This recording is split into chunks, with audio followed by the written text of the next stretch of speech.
Ing babagan urip ana piwulang kang kasebut ngelmu pring, elmu bambu. Belajar urip saka wit-witan kang sebut pring utawa bambu.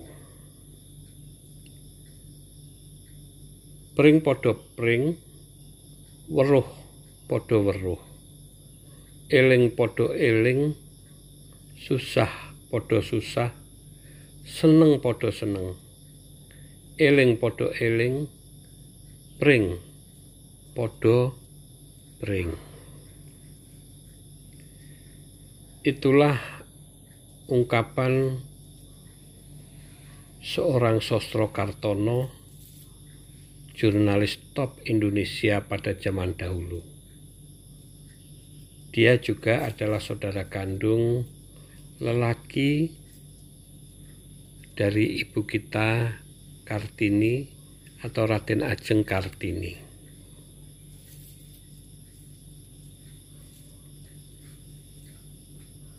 Raden Mas Sosrokartono yang menyebut dirinya Mandor Klungsu dan juga Joko Pring atau Joko Bambu. Dalam kutipan tersebut mengungkapkan bahwa semua manusia itu hakikatnya sama. Karenanya dalam kondisi apapun dan dimanapun, manusia harus selalu ingat pada sesamanya, termasuk saling mengingatkan akan kewajibannya kepada Tuhan.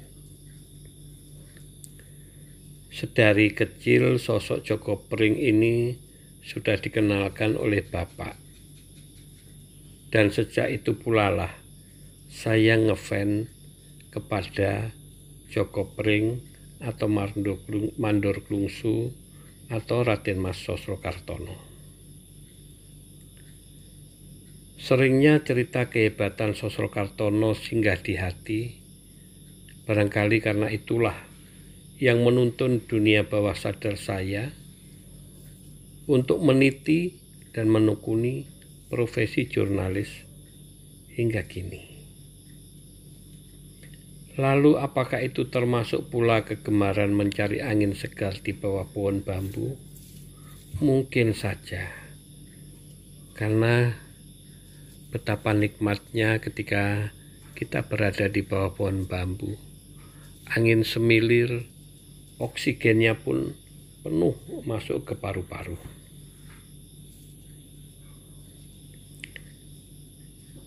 Dulu sekali, ketika berkunjung ke Indonesia dan berpidato di Istana Merdeka Jakarta, tepatnya pada 9 November 2010,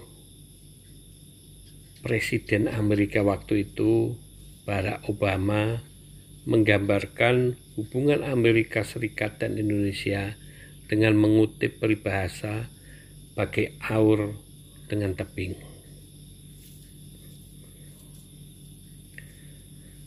Janganlah heran, peribahasa sejenis memang juga dikenal di dunia barat sebagaimana dikutip oleh Obama, like the bamboo and the river bank. Bambu dengan tebing atau bambu dengan sempedan sungai memang merupakan realitas lanskap tidak hanya di Indonesia, tapi di banyak tempat di dunia. Dari makna harafiah peribahasa itulah, maka seharusnya ada dorongan yang kuat untuk memanfaatkan bambu dalam mengkonservasi lahan-lahan miring atau tebing-tebing yang banyak terdapat di Indonesia. Pertahankan vegetasi bambu yang memang menjadi vegetasi khas di sempadan-sempadan sungai kita. Lebih jauh, apa yang terungkap lewat peribahasa-peribahasa terkait bambu secara maknawi memang menggambarkan hubungan yang erat antara individu satu dengan yang lain, sehingga sudah seharusnya melahirkan sikap saling membantu dan tolong-menolong. Sikap itulah pondasi liat untuk modal membangun hubungan sosial yang lebih bagus. Falsafah ngelmu pring atau ilmu bambu juga menyebutkan bahwa pring kuwi suket, dhuwur tur jejeg, rejeki seret, ora usah podo bunek. Artinya begini, meski bambu adalah keluarga rumput, namun dapat berdiri tegak.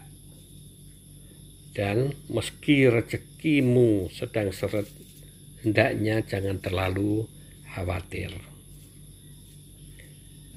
Dalam ilmu pring diajarkan bagaimana hendaknya kita selalu ingat dunia akhir. Sebagaimana pada penggalan kata-kata, menungso podo eling yen tekan titi wancine bakal digotong anggo pring. Bali nang ngisor lemah podo ngisor oyot pring. Apabila manusia sudah sampai waktunya, dalam hal ini kematian di dunia ini, maka manusia akan diusung dengan keranda yang terbuat dari bambu menuju ke tempat peristirahatan terakhir. Sebagaimana hal ini dapat kita temui dalam upacara kematian masyarakat di pedesaan Jawa. Setelah diusung dan dimakamkan, maka sang jasad akan kembali ke bumi dan bersandingkan dengan akar-akar bambu. Demikian semiotiknya. Masyarakat Jawa dikenal memiliki prinsip bahwa hidup itu berjalan seperti air mengalir dan memiliki sifat seperti bambu yang ora gampang tugel mergo iso melur, tidak mudah patah karena dia lentur. Bagi masyarakat Jawa, sifat bambu yang sedemikian memiliki makna, yakni bahwa urip kuwi aja padha kaku, meluro lan pasraha, aja mangu-mangu nanging terusa mlaku. Dalam menjalani hidup ini, kita janganlah menjadi orang yang kaku. Bersikaplah melur atau fleksibel, dalam artian kita selalu bersikap terbuka dan membuka diri. Hidup hendaknya janganlah berpangku tangan, terus berjalan dan berusaha hingga Tuhan merestui dan menunjukkan hasilnya pada kita semuanya. Itulah sepenggal falsafah hidup, ngelmu urip, ngelmu pring. Dan seperti halnya manusia, pring atau bambu itu banyak macamnya, banyak ragamnya, banyak jenisnya. Antara lain ada pring petung, pring kuning, pring apus, dan pring-pring yang lainnya sesuai dengan sebutannya, sesuai dengan tempat di mana dia tumbuh. Dan seperti halnya pring yang bisa dibentuk menjadi bermacam-macam alat atau menjadi bermacam-macam benda dan lain sebagainya yang semuanya mempunyai manfaat, manusia pun juga demikian. Sebenarnya diberi kebebasan oleh Sang Pencipta untuk tumbuh dan berkembang, untuk membentuk dirinya sesuai dengan talenta yang telah dibawa sejak kelahiran.